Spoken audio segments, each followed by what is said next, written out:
Okay, who has questions? No, Get a microphone or just speak up? just speak up. That's fine. Okay.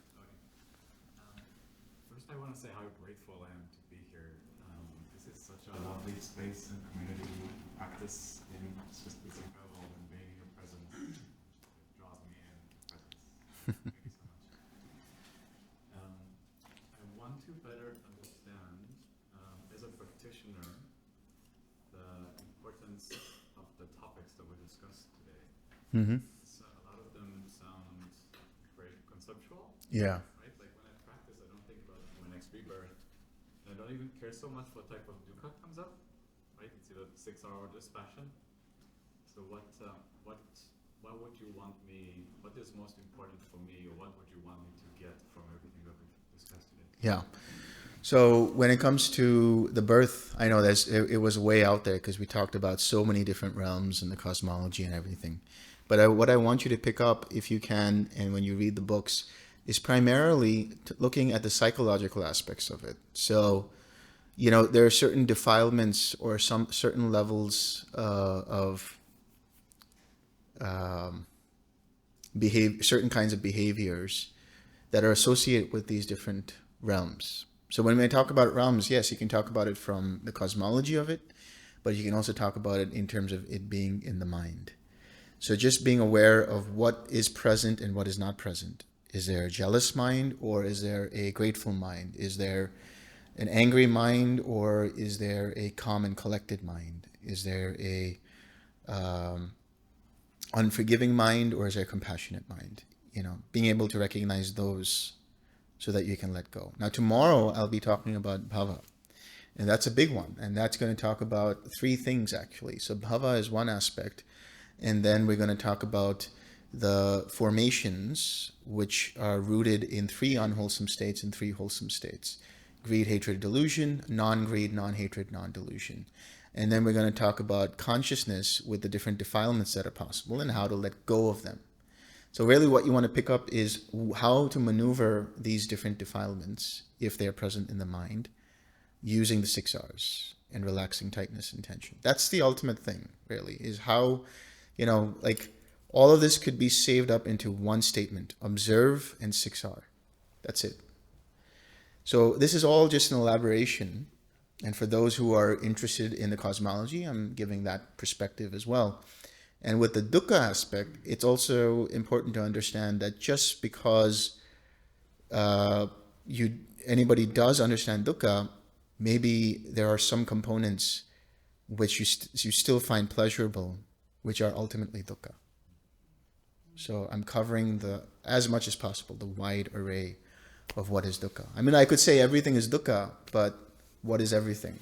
What does that entail in the mental experience and the physical experience?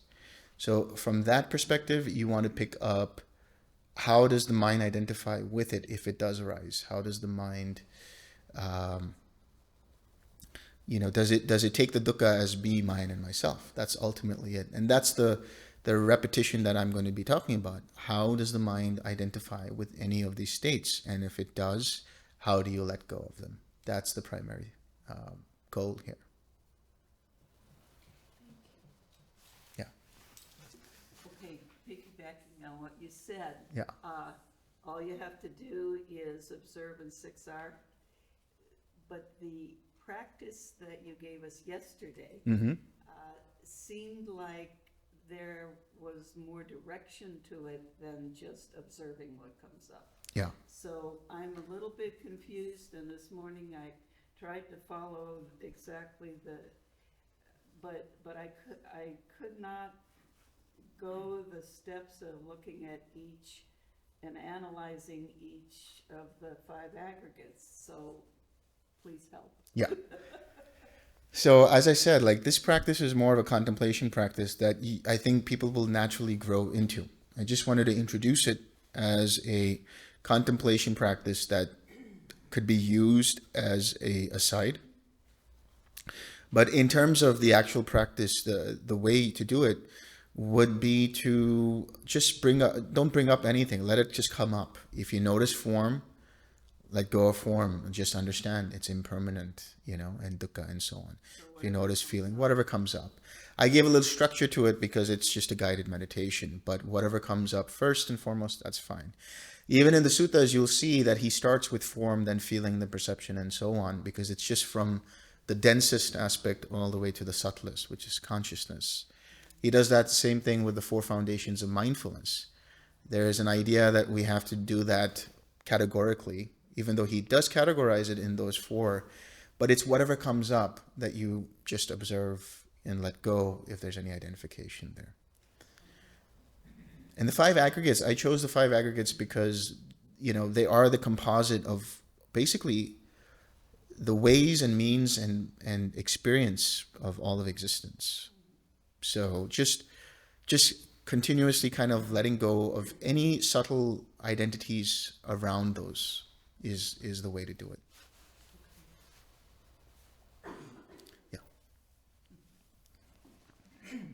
Yeah, thanks, Delson, for your time and energy. I have a question that's the intersection of personal and Dhamma. So I believe I understand the idea of being an island to yourself, a refuge to yourself, right? And not letting your happiness or peace of mind even depend on relationships with other people, right? And the personal aspect is I'm happily married 25 years, with my husband. So I do think about the fact that when I think about I'm of the nature to lose those that I love, he's someone that, comes to mind. And that's hard, right?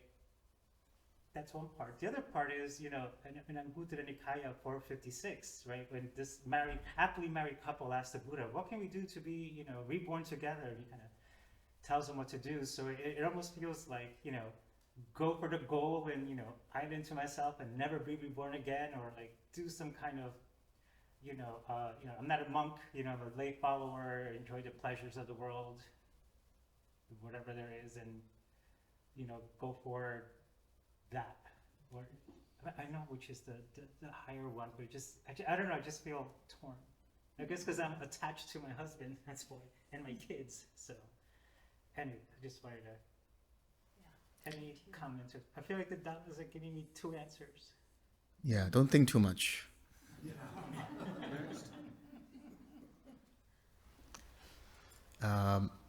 Well, I think if you think about it in this way, that, you realize that you have such a limited time with the people that you love. That's one way of looking at it. So would you rather spend that time getting upset and fighting with them? Or would you spend that time cultivating wholesome feelings with them? That's one way of looking at it. But yeah, if you want to follow the lay life completely, then there are instructions for that as well. There's instructions to, the Buddha has given instructions. How do I get to this heaven? How do I get to that realm, for a lay person? In fact, there's Digha Nikaya 31, where he gives an advice to lay people, like how do you manage your money? How do you manage your finances? How do you manage your life and lifestyle? And what are your responsibilities in society? What are your responsibilities to each other as partners and spouses, or as mother and father and child, and vice versa, and employees and employers, and all of that. So it's just a matter of where your mind is inclined to, and then go with it. Thank you. Doug. I don't know if this one is slightly off topic, but in terms of kind of origination and affects my practice, what I see are, there's objects that come up, and there's qualities of awareness, but there's a third thing that seems to be the field of awareness itself, and which feels a lot subtler than the other ones, but over the long run has a huge effect, maybe because it's working in the background there a little bit, but I don't hear much talk about it. So this is actually referred to as the signless state, and that was one of the goals for this practice that I introduced yesterday.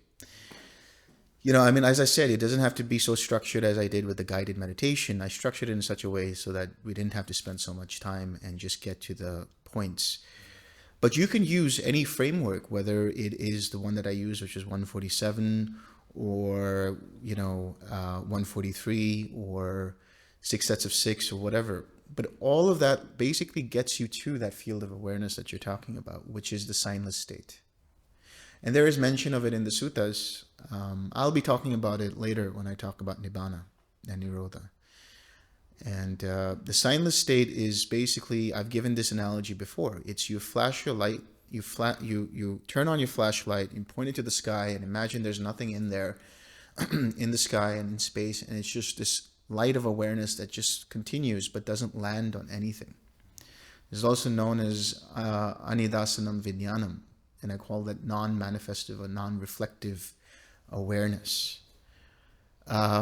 If you can get to that, that is a subtler state than quiet mind, because quiet mind is more like the mind itself as an object. But here, you soften the edges of the mind, and it's just, you can call it pure awareness or whatever it might be, but it's basically the mind is so shut down that there's an iota of consciousness, and that consciousness is dependent upon a little bit of some formation or another that's there. And in that subtle state, you don't want to do anything but just keep everything relaxed. Literally, don't do anything. And when something comes up, in the seeing of that itself, the everything softens. If you do anything more than that, then you come out of it, and there's too much effort going on, too much tension and tightness around the mind. Sometimes it feels to me like we're sitting here in the room and there's all these people and stuff here, or we could take everybody out of here and the room would be empty. But in either case, it still has the same walls and ceiling and floor. And so oftentimes I'm sitting there with this stuff going through and it feels, empty. I mean, I Yeah. feel emptiness at the same time. And Yeah. that rather than get rid of the objects, I just Yeah. do the thing. Right. Because all objects are inherently empty, Yeah. empty of self. What about the space element? How does that, space?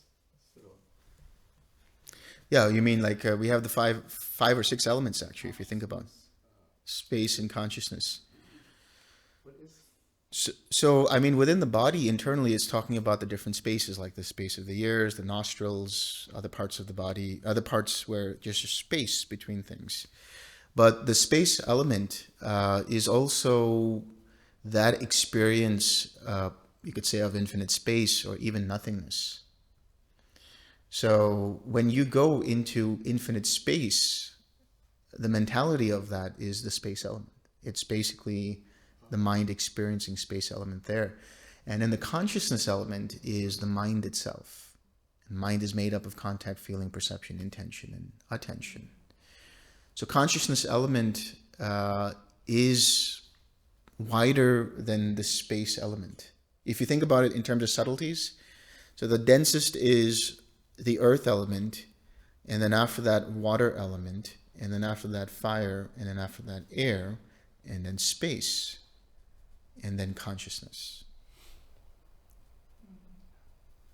Because when we talk about mind as an element, because what would you call mind? Is mind the brain? Or is mind in here? Or is mind in here? Or isn't mind all pervasive in the body? Because the mind is connected to other minds as well.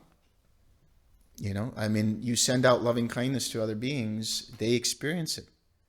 And they're experiencing it through the transmission, through the medium of space, the space element. So mind and space. So mind is subtler and more malleable than space, but space is used as a information network highway to transmit loving kindness, to radiate and pervade loving kindness and compassion or whatever it might be. Yeah, yesterday we talked about causes and condition. It has to be right for something to happen. Would that mean that everything is always happening at the right time in the right place because of causes condition? Because sometimes when things happen to us, we say, oh, it wasn't the right time, therefore it didn't happen. Yeah. So is there a question I'm asking would be, is there a right time and a wrong time, or is it it's always the right time? It's always the right time. But the cause and condition was not right at the time for me to understand that. And it was right for that time for it not to be right.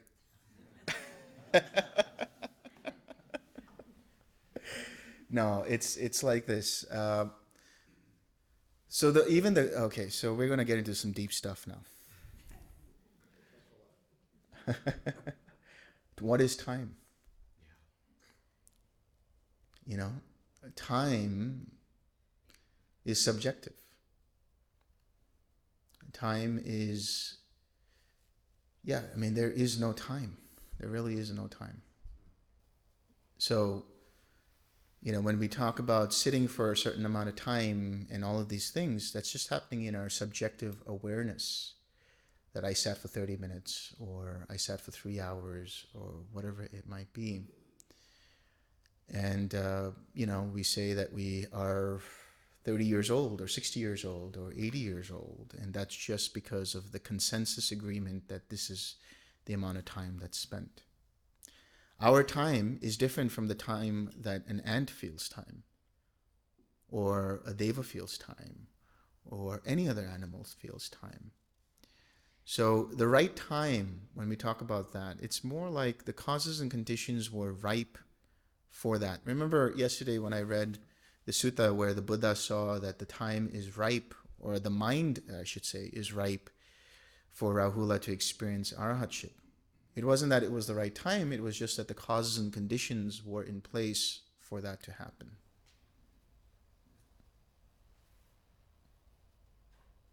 Yes. Yes. So, how do these concepts form in our mind? Yeah.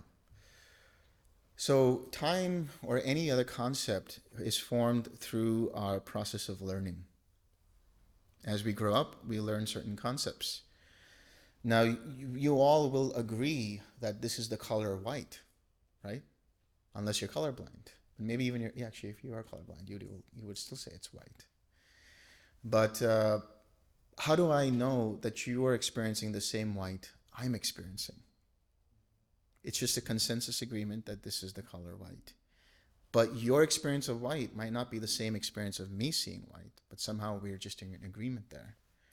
The same with any other concepts. One of the most mundane and fundamental ones is like this table. This table is a table as long as there is this wooden piece here, and then there's these 4 legs. But is it still a table when you take off one leg? Hopefully you don't, because I'm sitting here. But, anything is a concept. And the thing is, the conditioned mind thinks in concepts. That's why Nibbana is non-conceptual. You have to come to a point. And that's why the signless state is as close to being non-conceptual as possible, where there is no conceit there, empty of self, signless because there's no object, and undirected. So it's, if we, with the concept, like let's say, the one that is very vivid to me is the smell, Yeah, right? So, smell of a rose, and if I have to describe it to you, the word yeah, may not be exactly what I'm experiencing. exactly. So it's a very different from a true experience. Yes. So Everything we experience is experienced through concepts. Everything we experience. So couldn't that same thing be applied to jhana? Yes, absolutely. Your experience of jhana could be different from my experience of jhana, Absolutely. and her experience of jhana, and his experience of jhana. So then we could get to maybe a way of a consensus of what that Right. experience is. Right. Or maybe should be, or how it is described. Yeah.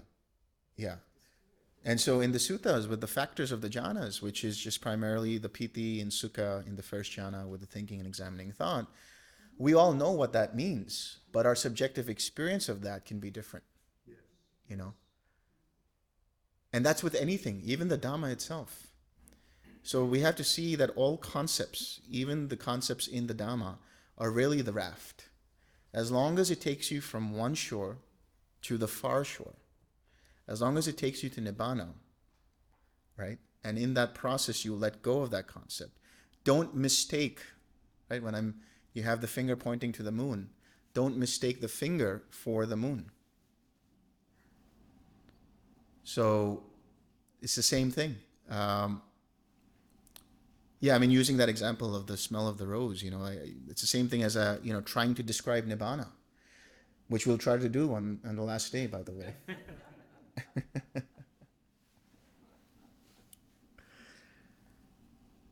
We can give you examples of what it isn't. I always talk about this example of sugar. I can write a whole PhD on the taste of sugar. I can tell you it's not bitter, it's not spicy, it's not sour, but it's sweet. Well, what does that mean? It's sweet. I could either spend thousands of hours writing a PhD on it, or I can just give you a granule of sugar and you can try it and you'll know what that means. Or it may mean something different. And I was just going to say that. Yeah, thank you for reading my mind.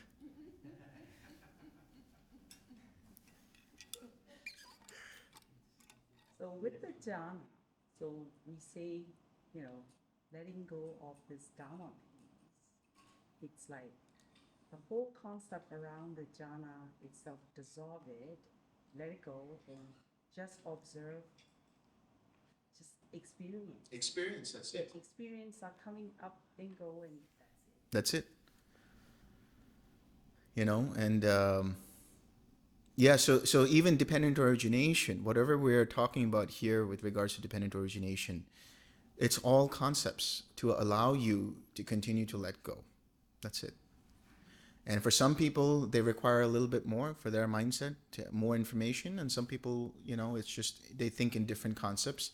Some people think in allegories, some people think in similes, some people think in color, some people think in sound, some people think in musical terms, some people think in military terms. And so there's a vast array of concepts that you can dive into as, let's say, a Dhamma teacher, either from experience or from reading about it and correlating it, so that it allows the listener to understand the deeper elements of it, for lack of a better word.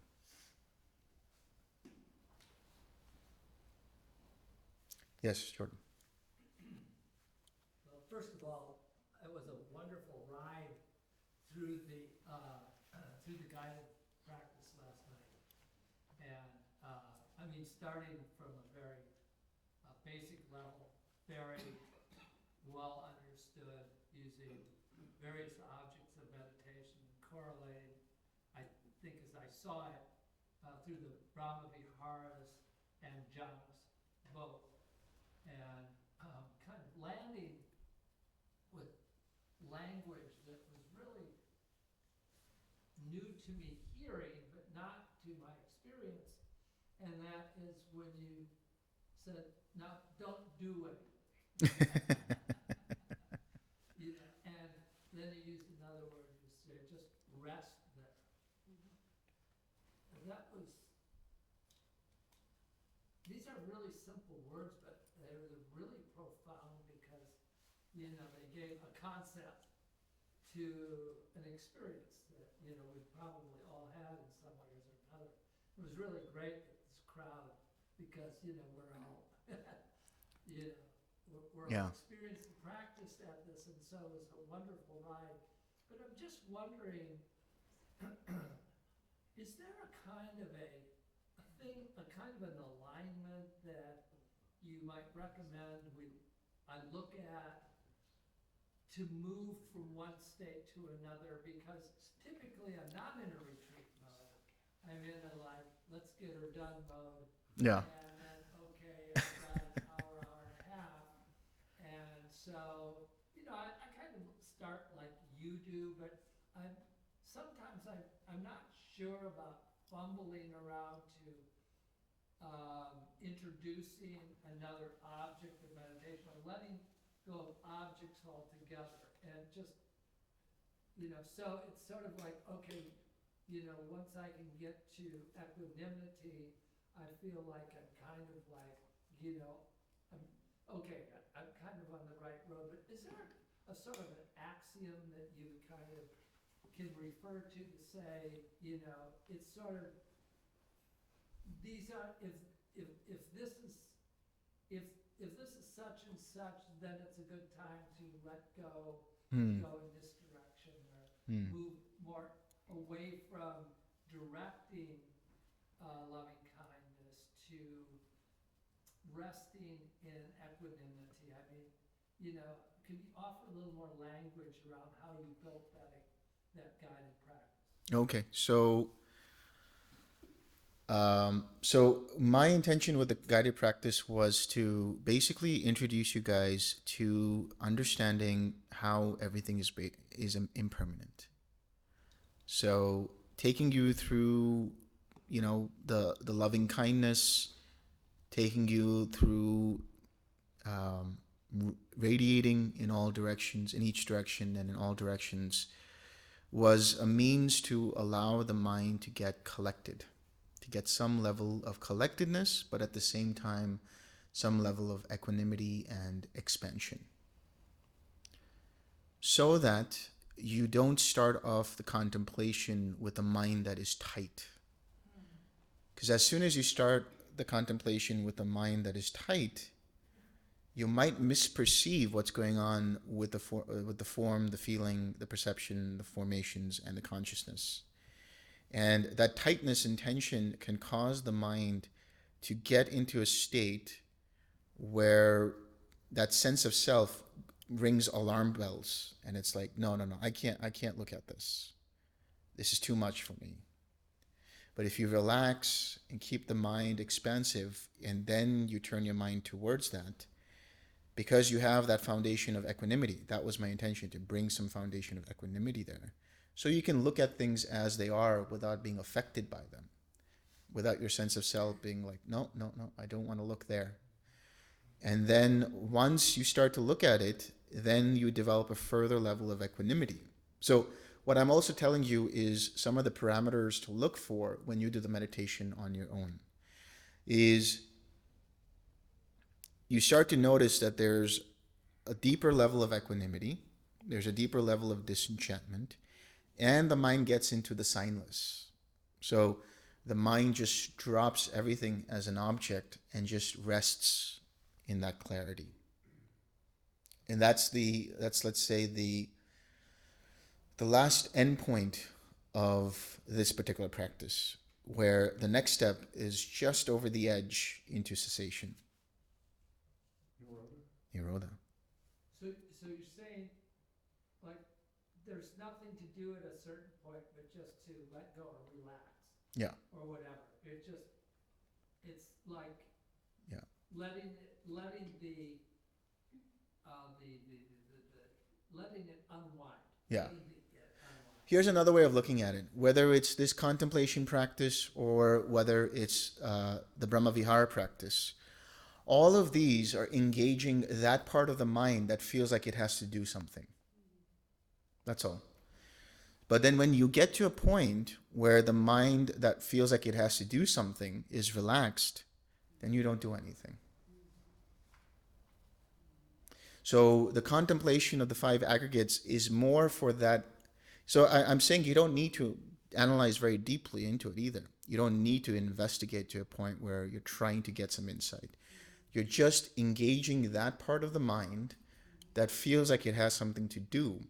And then when it lets go, don't do anything. Don't add to it. Don't take away anything.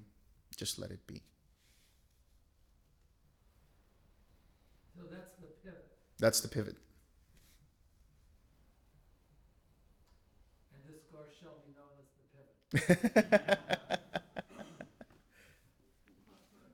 Just kind of following up on that, when you were going through the meditation, I noticed that there was a moment where, and I thought it originally was walking forward, where I winked out, because it was like, I was like, where is, I I was following him here, and it seems like he's over here, even though I think I was following. And it was strange, it was like, what happened? But I just relaxed it and continued along with it, but it was just a split second. Yeah. What would you say that was? Let's talk later. I got more context. So, from the signless state, has your experience been that people have cessation and come in and out of that with no full nirvana, no nirvana, but they kind of blink out without that full blown nirvana experience, and then maybe sometimes they do fall all the way out and come back. Yes. So is that, would you say that that is similar to the territory you've seen in the higher jhanas where people have that kind of tipping out point? Mm-hmm. And some of them have the experience of nirvana and some of them just have cessation and come back? Yes. Yes. With the signless state, what can happen is it's so subtle, just like quiet mind, but even subtler than that. It's like you were somewhere, or were you? You can't even tell. And whatever follows after that will allow, the mind to understand what actually was experienced. It is an oh wow moment that happens. So wasn't that discernment that you said that was really Yes. important at that time? That's right. The discernment is basically, so what you put in matters so that you know what comes out. In other words, you need the right view to start with, and you need the path to start with. And then the discernment, that is the discernment to be able to recognize what happened just prior and what happened just after. That will allow you to let go even deeper and verify or confirm for yourself what exactly happened. Yes? This is interesting because I've been just basically doing the jhana practice for a long time, and I thought the signless came after the jhanas, like at the end of the jhanas, jhana 8.5. But I see now, are you just teaching it as a contemplation that you can get there? Am I understanding correctly? So the contemplation is just it's a bypass Right, to go there. right. It's like taking the shortcut. Yeah. Shortcut to Nibbana. That's your sequel. To the Nibbana, for sure. Fast track. Okay then. Yeah. So, talking about the shortcut, that in practical terms, so the person coming off the street, to try to apply that shortcut to a new meditator, No. I'm guessing, no way. You got to do the jhana practice. Yes. Okay, it's not so short. Yeah, I know. But So still the recommended path for a new meditator. yeah, for sure. Solid jhana practice, and then when the conditions are correct, introduce them to the sign. That's right. That's right. Yes. So the way I understood the practice yesterday was to try to pinpoint at what point I start to identify with, Mm-hmm. Feeling, perception, whatever's coming up, and then like recognizing it and just Mm-hmm. backing off. But then it made me think, so the mind itself is an aggregate then, correct? Like wouldn't, like if I'm thinking, I backed off, or I'm the one meditating, or anything remotely like that, like my mind needs to be liberated, all that is still identification with. That's right. Correct. That's right. The dispassion comes when all of that disappears. Delson, would you not say that the path to this deeper level of dispassion comes through being dispassionate to those, the mind is doing this, I am meditating, blah, blah, blah? Yeah, of course, definitely. But it just depends on the faculties of a mind. Some can get it faster, and some take some more time. Right. It's just that I know in my experience, if I had I am meditating, I saw it as a sign that I'm not going in the right direction. but actually just being dispassionate towards that puts me deeper into dispassion.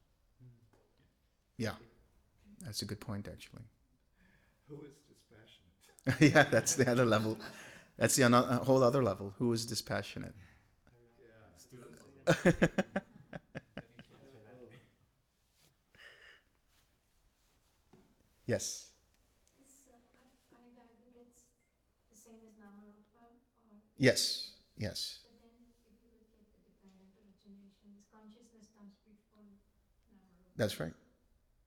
But in five aggregates, consciousness is part of the five aggregates. That's right.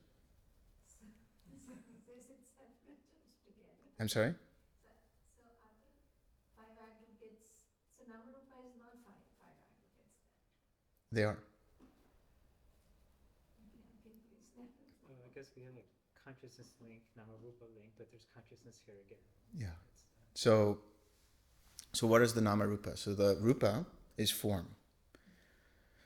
The nama, contact through which you have feeling, perception, intention. That's the formations. And attention through which consciousness flows. So these are faculties. These are mental faculties through which the aggregates flow. So through feeling, there is the feeling aggregate. Through perception, there is the perception aggregate. Through rupa, there's the form aggregate. Through intention, there's the formations aggregate. And through attention, there's the consciousness aggregate.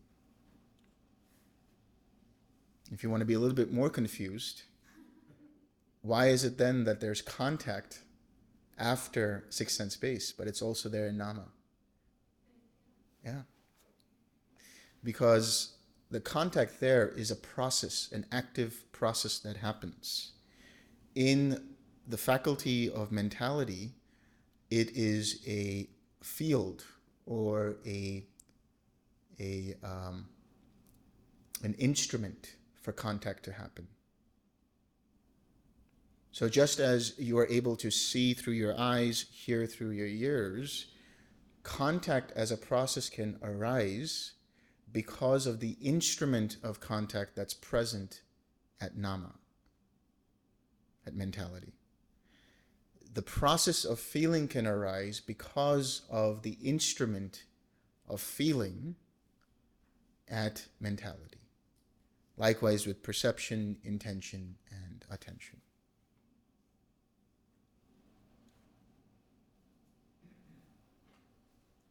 can you repeat, so you said attention, consciousness flows through the attention, formations went through intention, anything through perception? Perception through perception. I think we should add color and form. Yeah, color and form. Because Yeah. without, I mean, I see forms, but without color, I don't know exactly. I can Yeah. also, Yeah, that's true. Color and form. Yeah. So when we talk about the form aggregate, that is form in terms of the solidity or any of the elements, but adding to it the color. Shape, yeah. Yes. In the context of what you were talking about today, in terms of the different realms, one of the things that came up for me was near-death experiences. Yes. People who have experienced gatekeepers, people who have experienced Jesus, people who have experienced Mary. Some people who have been in the nothingness state and then seen themselves, in a bed where they were dying and being able to try to connect with them. How would you take that and put it in the context of what we were talking about today? So a near-death experience is also the mind experiencing the dying process. It's just not come to full completion. So the dying process always happens in the mind regardless. So, seeing angels or seeing Jesus or seeing devas or seeing the nothingness or seeing the light at the end of the tunnel and all of this is all happening through the process of mentality. It's just not, it's near death because it hasn't completed the entire process. There's something calling it back. And the ability for the mind to kind of see what's going on around it, you could see somebody's having an operation done on them or surgery done on them and they can just see it. That's mind looking up and seeing that, experiencing that. Yeah. To follow up on, similar to his question, but mine was, you had discussed the decline in the senses. Yeah. You know, starting out, the smell was the first sense to going. Mine was the last. My question for you is, well, how long does this process take? I know some cultures have rules about not moving the body Yeah. because they want to make sure that the dying process is complete. Yeah. And then, is this out of the suttas, or is this commentary, or life experience, or? This is my experience. Okay, So take it for what it's worth. okay. So how long do you think it takes for that whole process of all the senses to sort of expire? It depends, but it can take anywhere from a few hours to a day or so. Maybe even 3 days. Yeah, I've heard, I think maybe Tibetans may say 3 days. Yeah. Yeah. What happens, this is kind of morbid, but what happens in the case of like a particularly gruesome death where someone were to die like immediately, like they just get squashed or something? Yeah, that's a bad death. That is a bad death. That's a bad death. That is a bad death. Yeah. So there's no, No, there's no. process then initiates at that exact impact. Yeah. There is no time for the. Well, there is a time, but it's like the mind is like so jolted out of that experience. There's confusion, like what is going on here? Yeah. And whatever it just clings to, it clings to. So that's a bad death. So that's why the Dhamma protects you from accidents and all of these other cases. Yeah, Bahia is a very interesting case, yeah. That's why I say if you become an arhat, watch out for cows.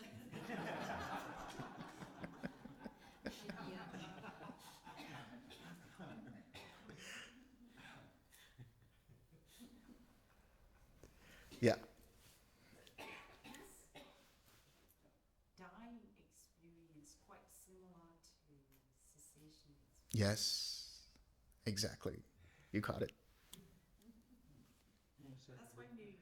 The dying experience is basically the same as the cessation experience, getting into cessation. What levels start to diminish. Yeah. Yeah.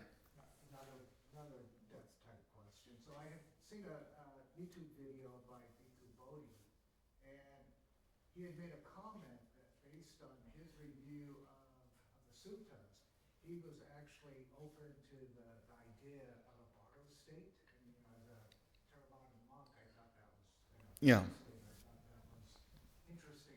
In your review of the suttas, I mean, have you seen an opening for a bardo state, which is different than, let's say, orthodox? The way I look at a bardo state is that it's still happening at the level of mentality. So the way I would look at it is that these bardo states that are mentioned are happening while the person is dying. So they enter through, and so some of the bardos are life review processes, some of the bardos are looking at different beings and things like that, and that's all happening in or towards the dying process. Yeah. Yeah.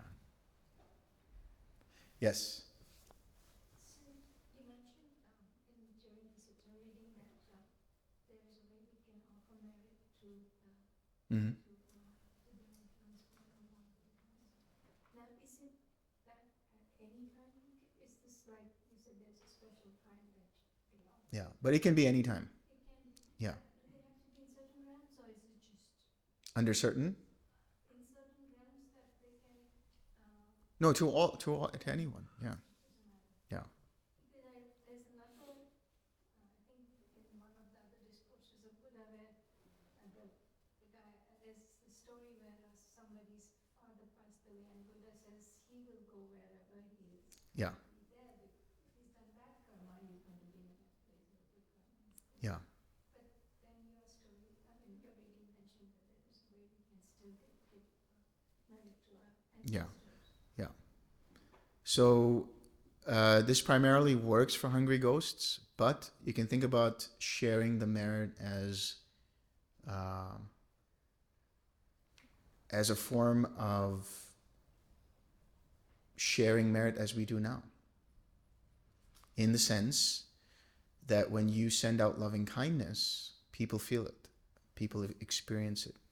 When you share merit with others, other beings feel it.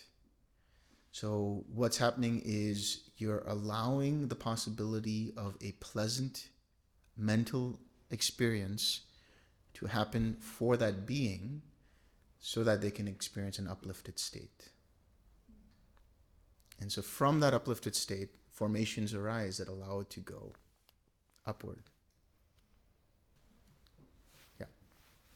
So, with that in mind, would it be a benefit of sending that loving kindness to beings who have passed over? I mean, maybe family members or other beings. Absolutely.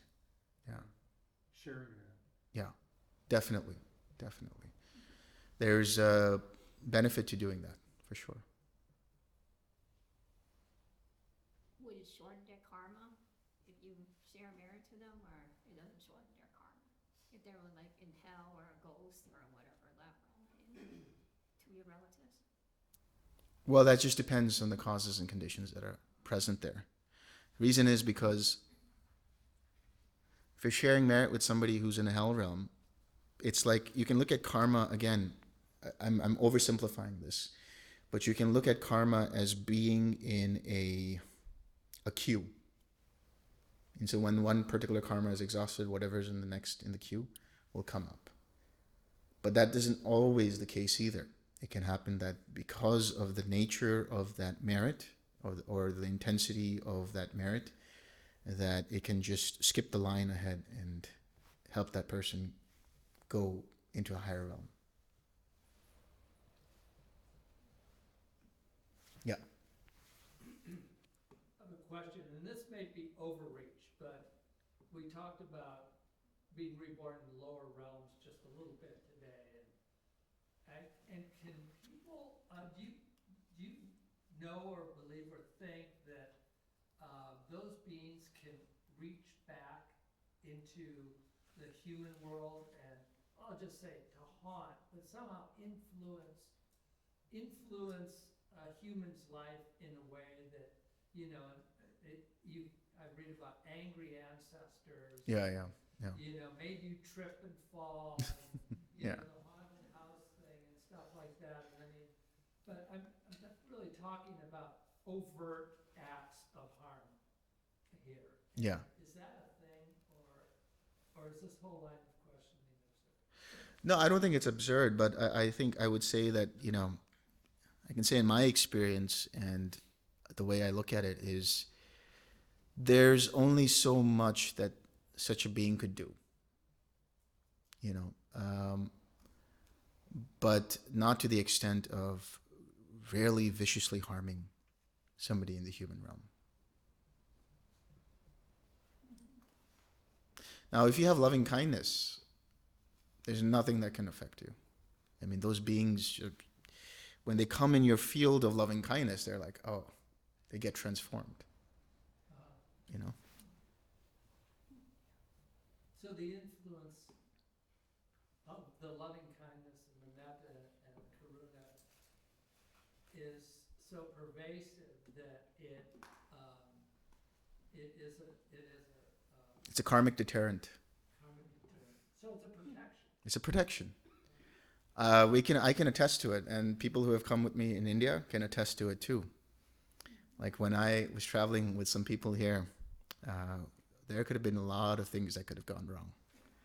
Are we going to hear about that?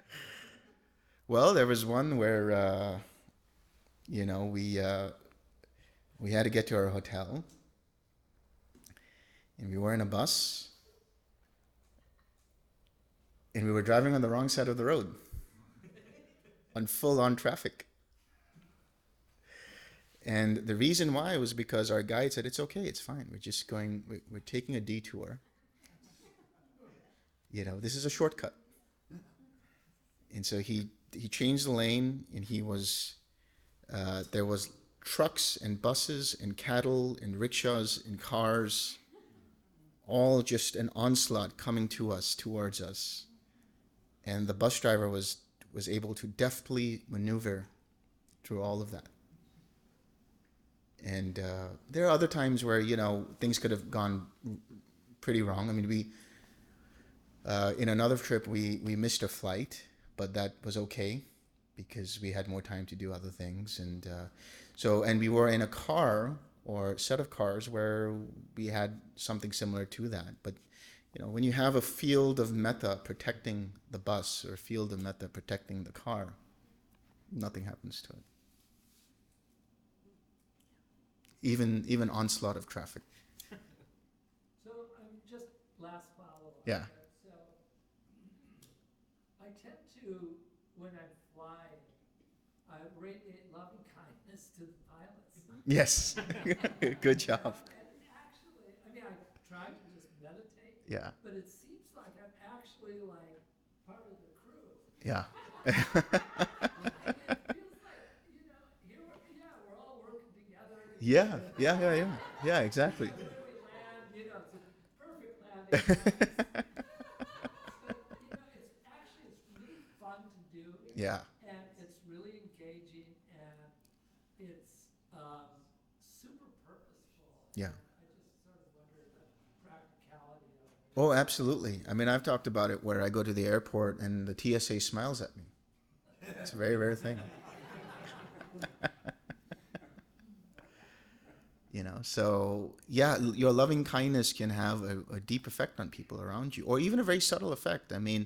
Maybe you're standing in line at the grocery store and you're just waiting for the cashier to check you out, and the person before you, they didn't have a good experience with them, but now here you are with loving kindness, and they see there's something about you, and their energy changes.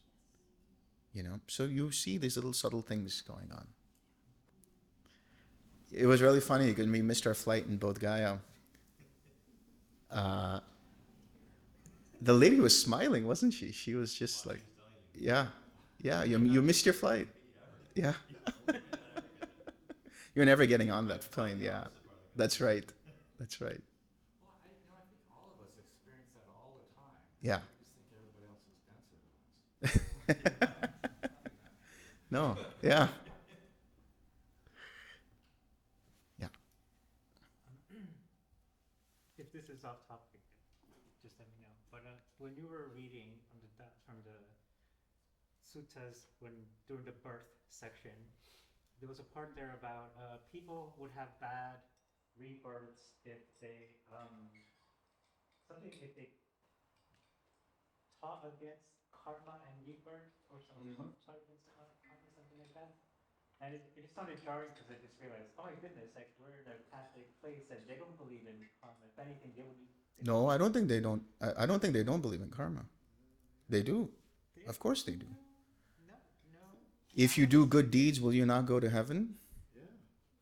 I don't know if I would call that karma. Don't they have the corporeal works and the spiritual works? No, they do, but there is like God the Punisher, right? Like you are judged and you either go to heaven or hell, but it's not based on your karma per se, like or purgatory.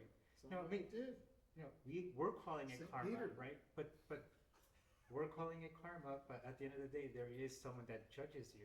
And in this Buddhist realm, there is no judger. There's no need for that because karma takes care of whatever needs to happen, right? Cause and effect naturally. Yeah. Not so God can say, you know what? Like people who were murderers their whole lives or something like that, the last minute they repent, and God's like, okay, lets them in, right? But that was God's choice. So they don't. We can call it karma, but they did not subscribe to this Buddhist view of karma. Yeah, exactly. They don't subscribe to the Buddhist view of karma. But it is, I look at it as karma. Because they're talking about ethics. They're essentially talking about keeping the precepts. Yeah. They are. The golden rule, do unto others As you would do unto them. Do not judge lest you be judged. Yeah, I think we brought in a priest here to talk about it. He would kind of cringe a little bit. Yeah, of course he would. Again, when I heard it on its face, it sounded like, oh my God, so these folks are going to hell or something, or some. Yes. Actually, with respect to that, we could have a conversation another time about what Jesus discovered about forgiveness and what that does to karma. Yeah. But the question I have for you, in light of the fact that time is subjective, would it not be beneficial to, in your meditation, send loving kindness to a close relative or loved one who died years ago Definitely. to ease their passing? Definitely. Definitely. Absolutely. On a quantum level, time can flow all kinds of Just, ways. yeah, exactly. You know, the world is a lot more complicated than Yeah. we see. Yeah. Where did I get that you have to do it to an alive person? Like, you know, they have to be alive, they have to be the same sex, they have to be this, That's a spiritual friend. oh, Yeah. oh, but at the same But time, once you get to a point where your loving kindness can flow just like that, yeah, you can send it to all beings. good, because I kind of skipped that part. But I just wondered if that was, you know, or in fact, you know, guideline. Was it a rule or not? It's a step by step process. Yeah. Yeah. Yes, there are times when we're able to manifest things just by thinking about it. What exactly is going on, or how does that even happen? And of course, wanting more will be craving, but I'm just wondering that there are times when I feel like I'm able to manifest whatever I think of, and how does that happen? Causes and conditions. Okay. So yeah, but it does happen. Like you'll be thinking about, I could really eat a good cheeseburger, and somebody suggests, "Hey, why don't we go to that cheeseburger place?" You know, that's very mundane, but it could happen. But I would say there are no coincidences in the Dhamma. There are no coincidences. Yeah. When you think, oh, I should call so-and-so. Yeah. That's a real common one. Definitely. Definitely. There are people who are sending compassion to different beings, and then it's like, I should reach out to that person. And they reach out to them, and that person wanted your help, or wanted to say something. But are you talking about manifesting, like manifesting a Rolls Royce or something like that? Close. Yeah. Yeah, like manifesting an object of some kind. And you say, oh, I need this. And suddenly you're walking and, oh my God, there's right there in front of you. Yeah. Never once was it there. Yeah. Yes, it can happen. These are called synchronicities, and they're not coincidences. They're happening because the mind. So the mind is able to quicken causes and conditions because of its intention. Not that the devils put it there for some reason. It might be your birthday. That's right.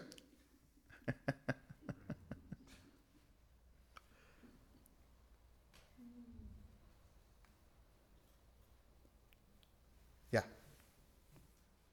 So you talked earlier today about illnesses and disorders and things like spontaneous mutation. And then you mentioned briefly like this idea that metta can actually have some sort of protective effect on possibly reducing suffering.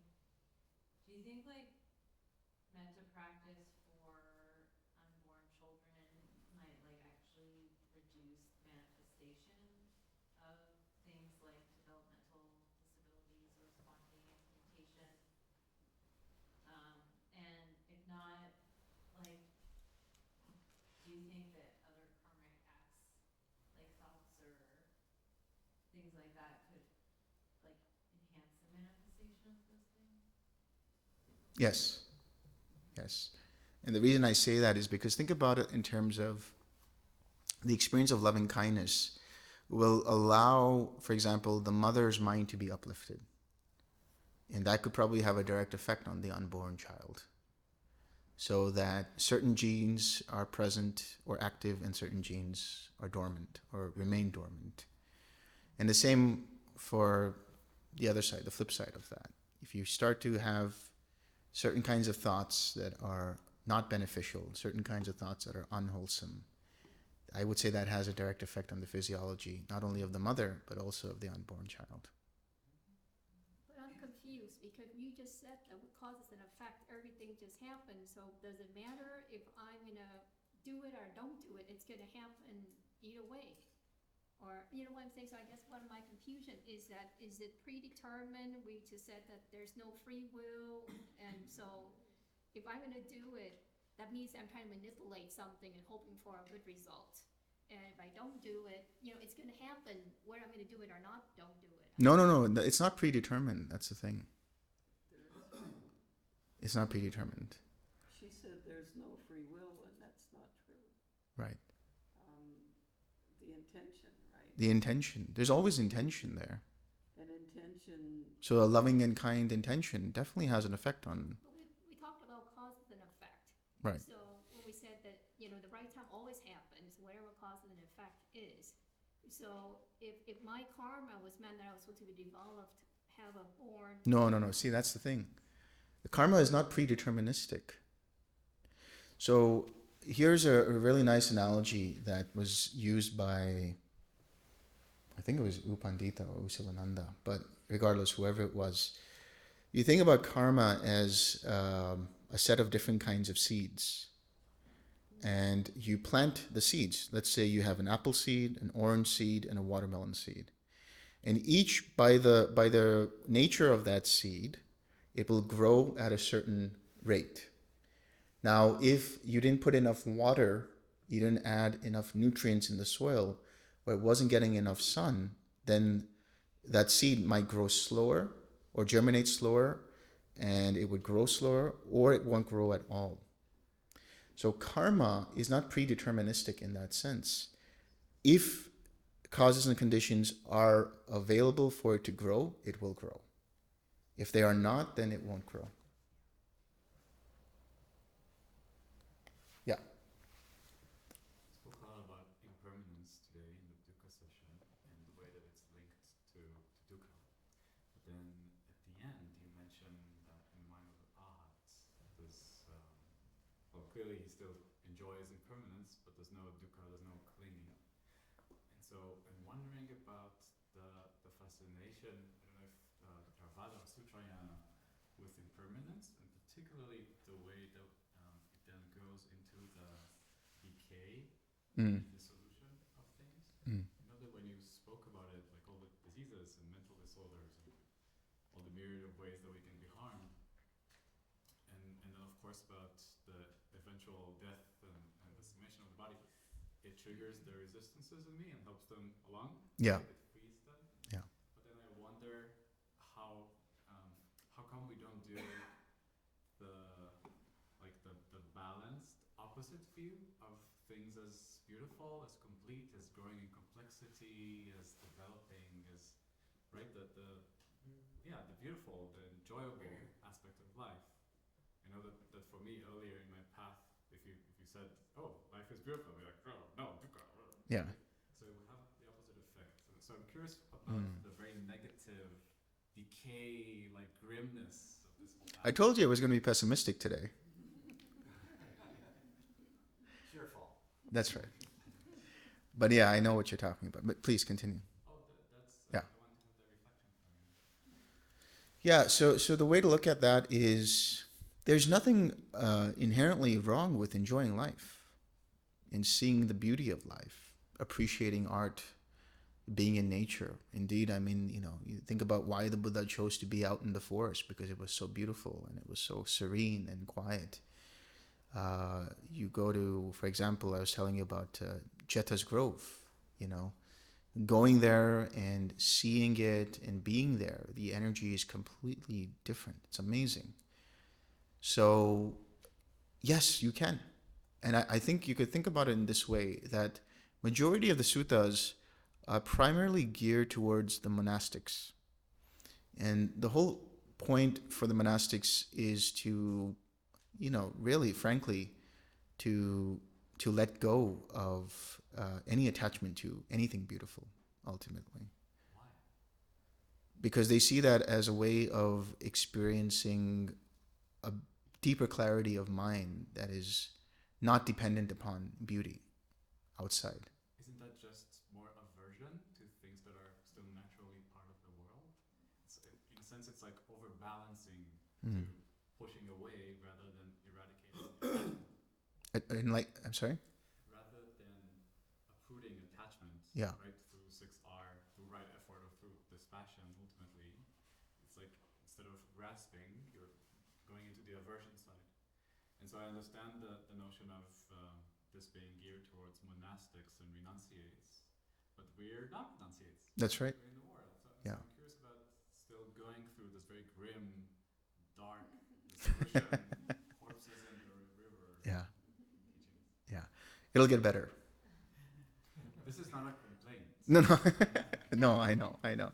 But I know what you're getting at. Asking Yeah. specifically about this path, and also I guess your choice in teaching it this way, in a way that Yeah. I think is still in balance. I think you're also saying that you see it this way, like pessimistic, right, versus something more balanced. Let's see both the ugly, the dissolution, the blah blah, and the development and the beauty and the joy.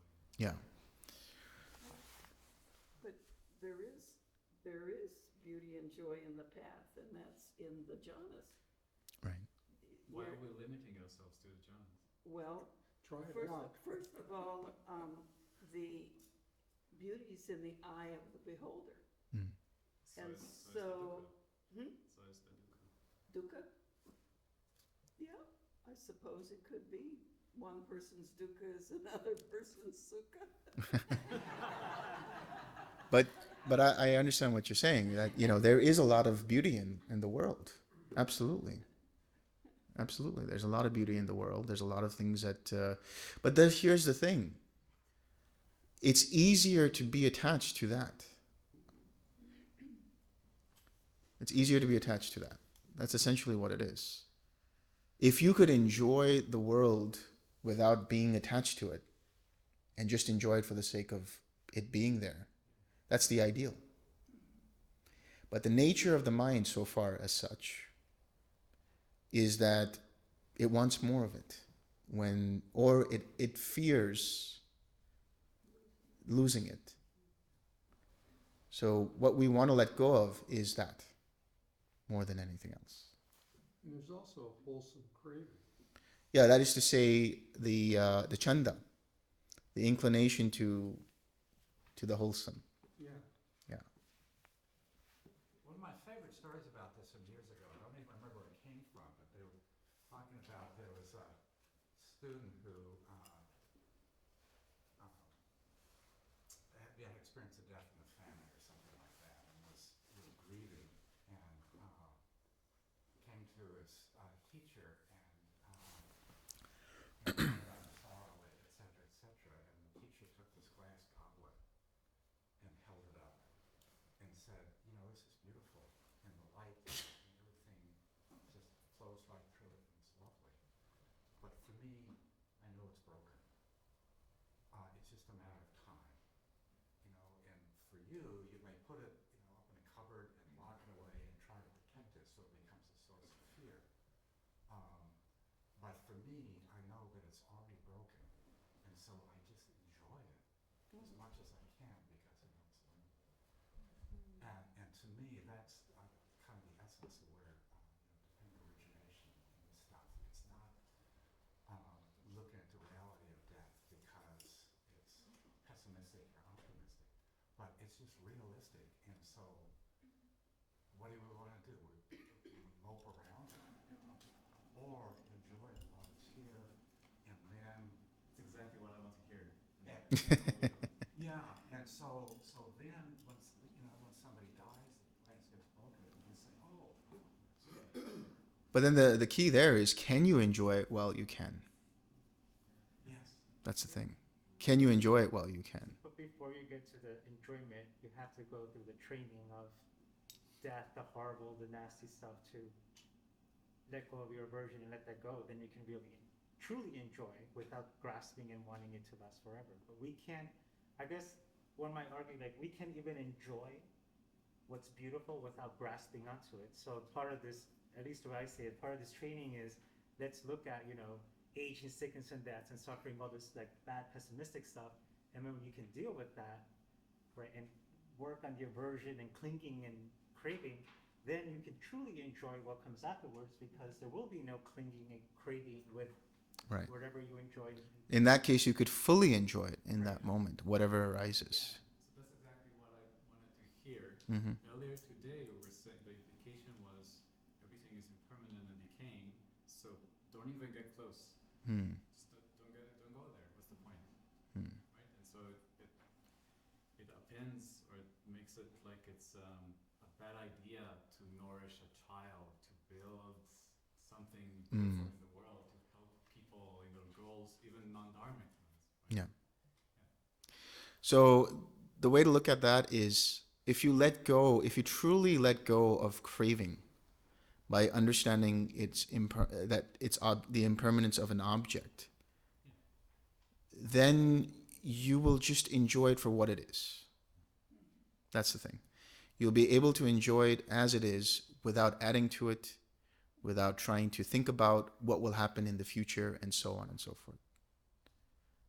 But that can only happen once you uproot all of that stuff. And so this is one way of looking at it. You think it can only happen once you uproot everything?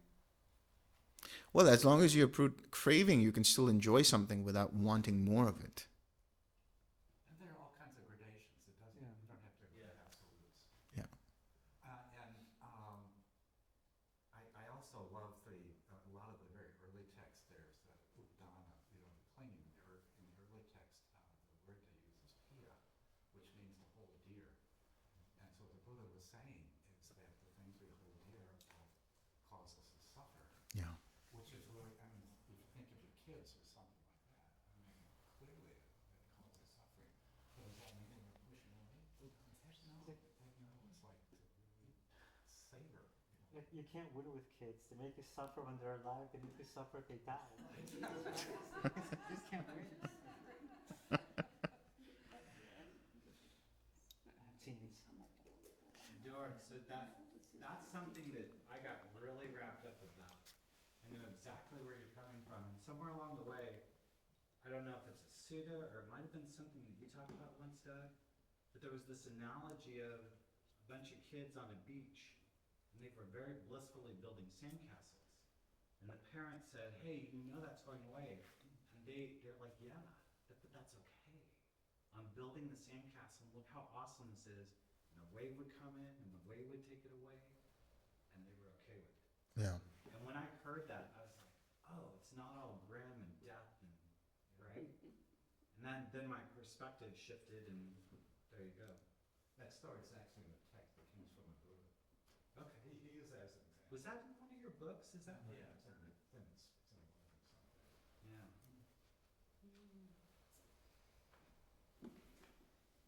Yeah, Jordan. Kind of like to rewind and about Marie's question regarding birth Yeah. of a being, and your response, as I understood it, was that there is an affect of metta for a couple who are, one a family, that may change their genetics in some way and I really like that answer. And also, and same would hold true for the potential, for the husband or partner or father. So, but the cosmology of that, is there an effect to the consciousness that then may inhabit that? And I mean, and is that a productive practice? Because I know couples go about different processes before they have a family, and I just wondered how practical that is. Mm-hmm. Because I do have, childbearing age kids, and so they're kind of grappling with this. So this is a really practical question I'm asking. Yeah. So I would look at dependent origination or any causation and causality and all of that more as interdependent.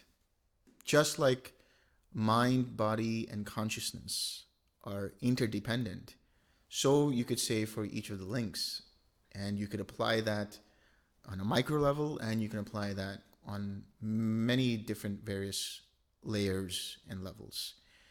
So the reason I say that is because if you think about it, when the consciousness descends in the Namarupa, it requires mother and father, right? And so, in a sense, the consciousness will only go to that particular womb, which is best suitable for the fruition of certain karma. At the same time, just because it's done that doesn't mean that that is predeterministic. There's still other environmental factors that are affecting the mother's mind state, affecting the father, affecting what's happening in the biology of the mother, and so on. And so that can always change. It's always fluid, let's say. It's always in flux, what could happen. So my takeaway is that the more wholesome states that they abide in individually, collectively has an effect on what it may attract and not attract. Right, Okay. right. So that is a macro Yeah. deal. Yes. Okay. Yes. And the Buddha said to try to trace all the stuff down that's vexing, it'll drive you crazy. Yeah. So many factors. Yeah. There's some science out, in fact, we're probably participating in it here. Yeah. Dealing with neuroplasticity. Yes, exactly. Effective meditation Yeah. on our brain. Yes. And I know I've read, and I can't cite it, but studies that show that even the meditators can even change their DNA. That's right. So Yeah. I I've seen a study also about, and the women of this group will probably like it because it's primarily targeted towards them. I remember reading a study where it said that loving kindness could be related to slowing down the shortening of the telomeres, but specifically in women, which means slowing down the aging process for them. It's still gonna happen. Yeah, exactly. But it can, you can reverse it a little bit Yeah, for a while. yeah, With good vibes. yeah, And probably better food. yeah.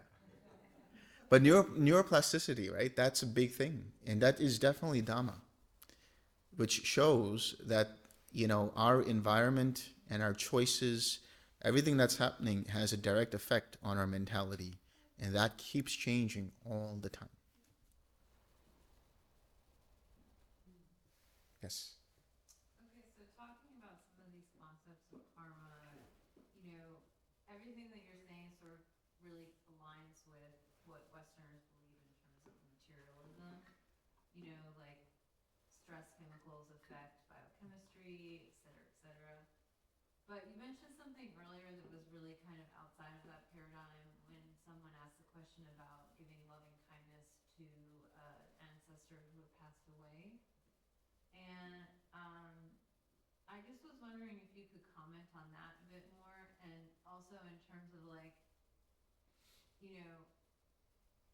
is it impossible to change current circumstances that have been led to bypassed karma by sending loving kindness back in time, or is that Oh. doing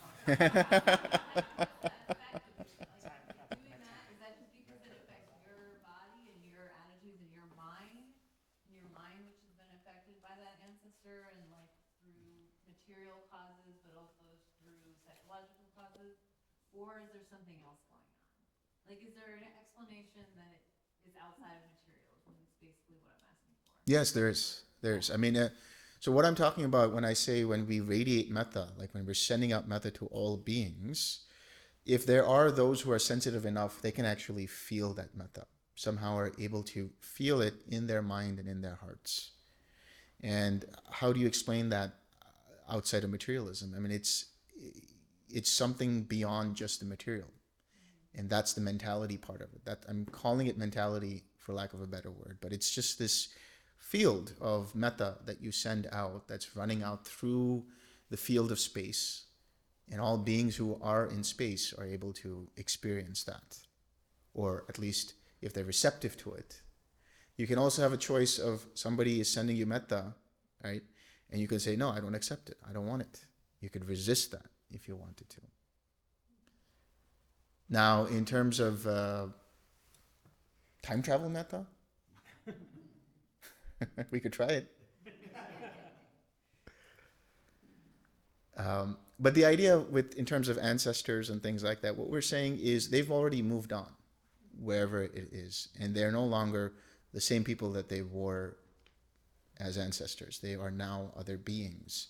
But what you're doing is you're affecting what we call the formations, the sankharas, the building blocks of how the mind is created and the experiences are created. And we're saying that metta can have a direct effect or indirect effect by uplifting their state of mind, if they're receptive to it or if they experience it, so that the next set of formations that arise allow for a better wholesome state, a better state of mind, or a better destination, let's say. For them. That's right, for them, for the ancestors. Yeah. I'm a little reluctant, but I'll just say a little about, that particularly in the West, there's this idea that materiality is the material, physical stuff is what everything comes out of. And we've been looking for years to try to figure out how conscious experience grows out of neurons. There's a lot of people are saying the reason we can't find it is because it doesn't. And that some basic building blocks may be consciousness itself. And that what we see and perceive in the world is just such a small spectrum, because evolution gears us towards what's useful, not towards what's real. And so the complexity of what's going on, and again, if you get into subatomic physics and that sort of stuff, where particles flow backwards and particles a million miles apart change at the same time. It's clear that what we understand is just a very small segment of what we Yeah. understand. Yeah. Vinegar Simpson has a book that was called A Case Against Reality. Yeah. Yeah. So, see if I can put this in words, in a sense with time travel, and I'm thinking about it in terms of forgiveness.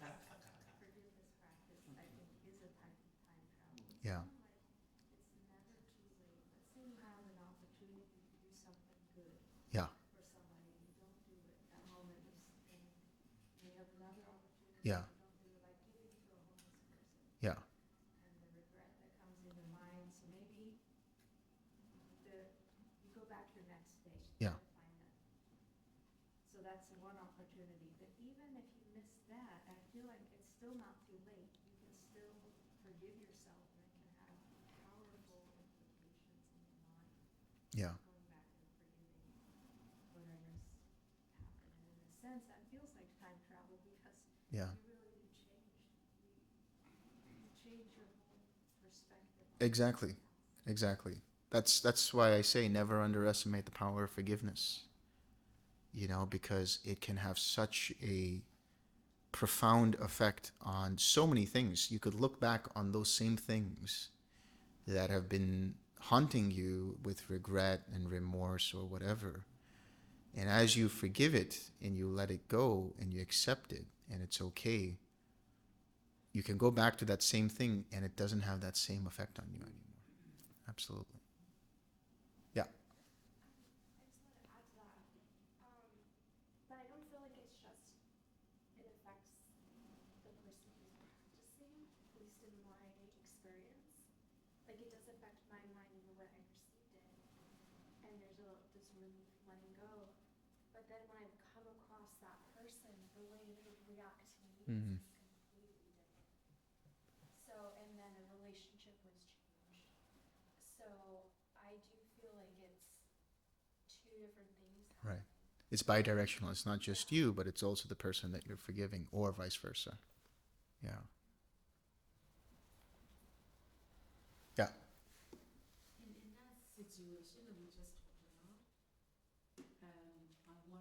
just through the forgiveness practice, from the Japan origination perspective, whether it has some sort of nullifying some of the karmic impact of that, whether that was hate or resentment or whatever hatred, whatever that's holding in that formation, through the forgiveness, I wonder whether there's some release that's happening, which affects that productive karmic. Yeah, yeah. Which kind of results in my mind when the lady said, when you speak to the other person, energetically it's already shifted through that. So I wonder whether that's also impacting the karma and the bhava side of the world.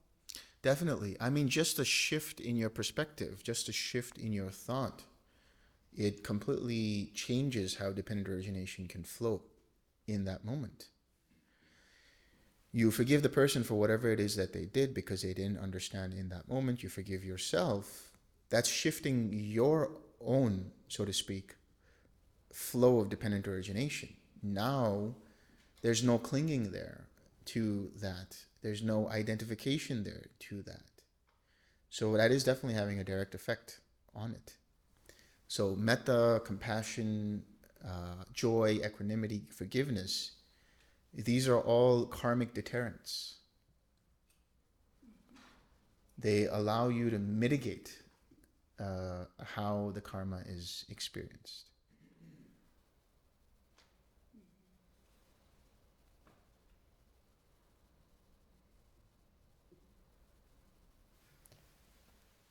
Okay.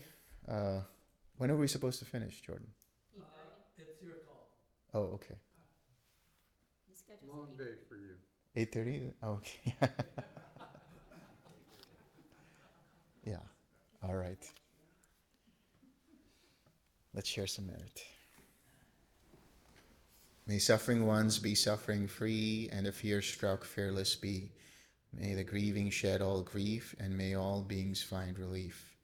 May all beings share this merit that we have thus acquired for the acquisition of all kinds of happiness. May beings inhabiting space and earth, devas and nagas of mighty power, share this merit of ours. May they long protect the Buddha's dispensation. Sadhu, sadhu, sadhu.